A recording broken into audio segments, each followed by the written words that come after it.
En esta ocasión estamos con el doctor Luis Fonserrada. Él es el director general del Centro de Estudios Económicos del Sector Privado.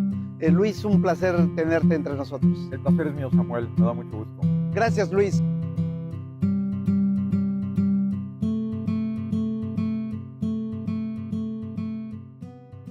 Una pregunta general, Luis, para comenzar la conversación. ¿Cuál es tu sentir respecto del estado de la economía mexicana en este momento? Mira, es claro que ante la incertidumbre de los mensajes del presidente en Estados Unidos, ha habido algunas inversiones que se han pospuesto.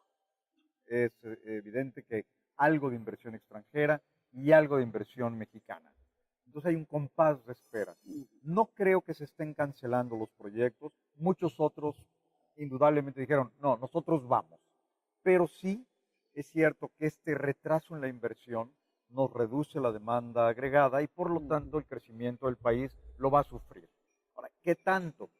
Pues va a depender de qué tan rápido se desacelere esta pausa que hay y que de veras se dé la inversión en algunos casos. Pero es probable que la economía, por esa razón, sí ande alrededor de 1,5. ¿Por qué no menos de 1,5? Como hay algunas expectativas que se van Sí, hasta 1 o abajo. así es. Mira, Estados Unidos va a crecer más que el año pasado, aparentemente. Hay una buena disposición, el empleo sigue creciendo de manera importante, la demanda interna de Estados Unidos va a seguir creciendo de manera importante y el TLC no va a cambiar este año. Es decir, no parece evidente que Estados Unidos se salga del Tratado de Libre Comercio y mandarán una carta al Congreso diciendo que inician conversaciones y solo lo pueden iniciar 3 meses después, lo que nos puede llevar hasta principios de julio, Okay. probablemente. En ese caso, las negociaciones no van a terminar en 2 meses, ni mucho menos. Entonces es muy probable que no solamente este año, sino una parte muy importante del año próximo, no haya cambios en las reglas de comercio. Por lo tanto, esa parte que nos podría afectar no parece que vaya a tener un impacto en nuestra economía. Pero sí la inversión, y en ese sentido, indudablemente vamos a crecer a una tasa menor que la de los años anteriores. Ahora, en el tema de la inversión extranjera directa en particular, como parte de esta inversión, sí hay un componente, digamos, emocional sobre las expectativas de la inversión en México. Es decir, qué tanto desde afuera están viendo a México como un país que tiene más riesgos que otros países competidores por esta misma inversión. Fíjate que eso es muy interesante. Ayer veía un reporte de los países que eran más atractivos para invertir en sus bonos. Ujú, ujú. México es el primer lugar en el mundo, paradójicamente. ¿Por qué? Eh, pues indudablemente por la cercanía de Estados Unidos, porque pareciera ser que el conflicto que se ha dado al interior del gobierno americano tiene alguna lucecita en el fondo del túnel, ¿no? Ujú. Que parece que va mejorando ligeramente la perspectiva. Los técnicos encargados de discutir la parte de comercio y de los impuestos, porque la parte fiscal sería Claro. muy importante, pareciera ser que van ganando terreno frente a los proteccionistas y a los que tienen una actitud, yo diría, más emotiva al respecto, Ujú, ¿no? ujú. Eh, Sin embargo, también es cierto que esa es la inversión financiera, no la inversión extranjera directa. Así es, La directa es la que se convierte en fábricas y en así es. ladrillos, ¿no? Ujú. Eh, Hay, yo diría, cautela, ¿no? Hay cautela, los europeos van, ¿no? Hemos visto que todas las finanzas europeas continúan con sus planes de Ujú. inversión, en donde se pueden detener un poco es en la proveniente de otros países y en particular de Estados Unidos. Ujú. Eh, es una cautela comprensible, ¿no? Porque si cambiaran las reglas de origen, por ejemplo, Ujú. en el comercio, esto sí podría modificarse un poco, ¿no? ¿Cuál es tu expectativa sobre inversión extranjera directa para este año, Va a Luis? caer, va a caer porque ya se retrasó, y si ya se retrasó un trimestre, Ujú. se va a continuar con este retraso. Perdón, Eh, estaríamos pensando alrededor de que 20 mil millones de dólares para el año. Probablemente no tan bajo, pero entre Ujú. 20 y 25 tal vez, ¿no? Ok. Yo diría 20 como límite bajo, 25 si nos va bien, pero Ujú. 30 Ujú. no pareciera ser, o 35, ¿no? Lo que puede ser preocupante, Samuel, porque la balanza de pagos requiere esas divisas Ujú. para tratar de cubrir el déficit en nuestra cuenta corriente. Así es. Si la inversión extranjera directa es suficiente para cubrir el déficit en la cuenta corriente, no deberíamos perder reservas internacionales, como planteamiento básico, digamos, Sí, ¿no? sí, Hay sí. otras razones por las que tampoco perderíamos, pero no pareciera ser que logremos una inversión extranjera directa que pueda cubrir la cuenta corriente.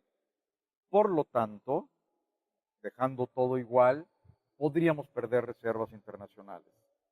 Por supuesto que la inversión financiera puede ayudar a incrementar las Ujú. reservas, eh, pero digamos, la inversión financiera no es una inversión que necesariamente se queda, como hemos visto, ¿no? Así Ha es. sido el principal motivo de nuestra Así es. devaluación. En el tema de las finanzas públicas, sé que el CESP reiteradamente ha estado insistiendo a través de sus estudios respecto de la debilidad de las finanzas públicas, sobre todo digamos, en las metas de la consolidación fiscal. Esto es muy importante, Samuel. En la medida en que las finanzas públicas no den la vuelta y dejemos de tener los déficits primarios que hemos tenido, recordemos que el déficit primario es el déficit Ujú. sin el pago de intereses. Así es. Pero tener un déficit primario quiere decir que tienes un déficit de operación. Eso es absolutamente insostenible. El gobierno se comprometió para el 17 en tener un pequeño superávit primario de 0.4 del PIB. Es pequeño, pero es muy importante que lo logren. Pero yo te diría que tal vez lo más importante es lo que vamos a ver el 30 de marzo, que es la propuesta de los criterios de política económica, Así es. todavía precriterios Ujú. para el 18. Es fundamental que se presente un superávit primario mucho más ambicioso que Ujú. punto 4. En la medida en que el gobierno no haga esta consolidación, deje de endeudarnos de la manera en que nos venimos endeudando, eh, yo diría, el peso para mantener la estabilidad macroeconómica, tipo de cambio, precios, tiene que caer en la política monetaria, en la tasa de interés. Y esto es muy dañino, Claro. porque al incrementarse la tasa de interés del Banco Central, se incrementa también la TIE, que es la base de los créditos. Sí. Esto va a detener, como ya va a suceder también este año, el consumo y la inversión. Ahora, en lo que has visto en los números de finanzas públicas, tenemos números publicados hasta enero, pero no sé si tengas mayor información al respecto. ¿Cuál es la tendencia que estás observando respecto de estos objetivos Claro, de déficit primario? enero fue un buen mes en ese sentido, Ujú. porque hubo un superávit primario. Eh, Enero no es necesariamente un mes que indique lo que va a suceder en el resto del año. Ok. De hecho, los meses fuertes de gasto típicamente son el último trimestre. Pero digamos, empezamos bien. Ahora a finales de marzo vamos a conocer febrero, vamos a ver si se mantiene la tendencia, pero sin lugar a dudas, yo te diría que este debe ser el principal objetivo de política económica del país. En la medida en que esto no se resuelva bien, en la medida en que no haya esta consolidación, eh, la tasa de interés tendrá que hacerse cargo con todos esos costos que tiene, y la fragilidad interna en general continuará. Y yo creo que es muy importante tener presente que eh, nuestra fortaleza interna o la debilidad interna es la que define nuestra vulnerabilidad en el exterior. Entre más fuertes seamos internamente, menos vulnerables somos ante el exterior y ante los sucesos de tasas de interés y de otros eventos en el exterior. De ahí la enorme importancia de esto. Ahora, estamos hablando de buenos deseos, porque son pronósticos. Así es. Pero el doctor Luis Fonserrada, ¿qué es lo que piensa respecto del cumplimiento de estos? ¿Hay condiciones reales para que se cumplan estas metas de consolidación fiscal que se han planteado? Mira, Perdón, tenemos un año electoral enfrente sí, y generalmente en los años electorales el gasto público no precisamente son años en los que se reduzca el gasto ese es un público. riesgo serio, preocupante, porque efectivamente este tipo de eventos en el 17 y en el 18, las elecciones, podían impedir la consolidación y nos pueden llevar a consecuencias muy graves. Entre otras, tenemos a las calificadoras con el ojo puesto en la consolidación. Esa es su principal preocupación y con razón. Yo te diría que de una parte el secretario Meade es muy consciente de esto, lo tiene claro. Yo te diría que el equipo que está trabajando dentro de Hacienda lo tiene muy claro. El tema es que los eventos políticos les permitan lograrlo, pero ha sido la intención. Ya el año pasado el déficit primario, que sí hubo déficit primario, fue menor a lo programado. Entonces sí hay un avance, ¿no? Esperemos que lo político no ponga en riesgo lo que al final está en juego, que es el poder adquisitivo de las familias. Todo mundo da como un hecho de que las calificadoras van a, digamos, reducir la nota soberana de México en algún mes de este año.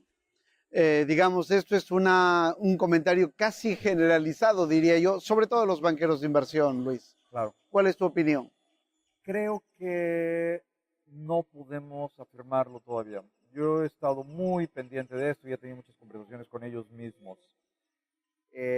Yo creo, Samuel, que esto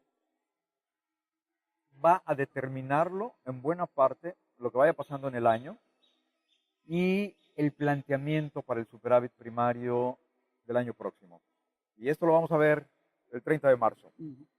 Si las metas son razonables, si confirman la convicción, el deseo y el compromiso de la consolidación, yo pensaría que las calificadoras lo verán con buenos ojos y se esperarán un poco más. De no ser así, yo creo que el riesgo existe. ¿Abonará a esta mejora en las cuentas públicas el hecho de que el gobierno esté a punto de recibir en unas semanas más un remanente del Banco Central por casi $500 millones, como han calculado ya algunos? Mira, si como se ha planteado, un porcentaje muy significativo de esto se va a reducir la deuda, sin duda debe abonar. Hay que tener presente que si ese dinero se utiliza para ser gastado en otras cosas, eso no va a abonar. Y desgraciadamente el año pasado, muchos de los ingresos adicionales que había sobre el presupuesto se convirtieron en más gasto, con un pequeñísimo impacto en la reducción del déficit, pero se convirtieron en más gasto. Es decir, se presentó que iba a haber una reducción del gasto de 160,000 millones de pesos, juntando uno y otro de los recortes que se anunciaron, y la verdad es que al final, en el global, porque probablemente se redujeron algunas cosas, pero en el global el gasto se incrementó en más de 500,000 millones de pesos. Entonces, creo que el detalle de lo que suceda ahí van a ser elementos que todos estaremos vigilando. Bien, y por último, Luis, te agradezco mucho este tiempo, pero hay un tema que es ineludible, que es el tema político electoral. Y hay un candidato de izquierda que está en las preferencias electorales, adelante de las preferencias electorales, como López Obrador. ¿Qué opinión te merece el hecho de que por primera vez en la historia quizá reciente de México, un candidato como López Obrador llegue a la presidencia de la República? Mira, es todo un tema. Pero yo te diría que, de una parte, eh, López Obrador ya tuvo un puesto público y gobernó la Ciudad de México. Su desempeño tuvo muchas cosas plausibles. Eh, Como siempre, yo creo que también hubo una serie de errores, a lo mejor poca transparencia en algunas cosas. Eh, de otra parte, tenemos pesos y contrapesos en el Congreso, en el Poder Judicial, que deberían estar viendo, y no solo en el caso de López Obrador o de Morena, incluso en el caso de que fuera un candidato del PRI o del PAN quien quedara como presidente. Yo creo que tenemos que cuidar las cosas que no se están cuidando y que hemos permitido que se nos salgan del camino. ¿Quiénes tenemos que cuidar, perdón Luis, quiénes tenemos que cuidar eso? Yo creo que todos los mexicanos. ¿Cómo se traduce eso en la praxis del quehacer político? Yo creo que hay que elegir con cuidado. No es solamente importante el partido, yo te diría, a lo mejor no es tan importante el partido, yo creo que el dirigente es muy importante, porque plasma y le da todo el sentido a su administración. Vamos a elegir a una persona más que a un partido. Yo creo que a una persona con un equipo y con una visión de futuro, ¿no? Okay. Con una visión de lo que debe ser México, con una visión de hacia dónde tenemos que ir. Yo creo que eso es lo que nos debe preocupar sobre todo. Y está en nuestras manos el elegirlo o no. Hay que ver los programas, hay que ver la sensatez para seguir creciendo. Tenemos que hacer frente a la desigualdad, tenemos que hacer frente a la pobreza, tenemos que hacer frente a la falta de movilidad de nuestra sociedad. Hay muchas maneras de hacerlo. Yo creo que todos los candidatos de cualquier partido deberían estar apuntando hacia allá. Se puede hacer y hay que propiciar la inversión para poder hacerlo. No va a haber otra manera de lograrlo. En tu percepción, ¿sigue siendo López Obrador un peligro para México? Mira, yo te diría que habría que ver sus propuestas. En su libro hay algunas cosas que no parecen encajar con el mejor desarrollo de la economía. Pero es un libro para hacer campaña, es un libro publicitario. Habría que ver con detalle el tipo de planteamientos y el tipo de compromisos. Yo creo que dependerá de eso. Te agradezco mucho, Luis, esta conversación. Yo a ti, Samuel, Un placer, gracias. un placer. Gracias.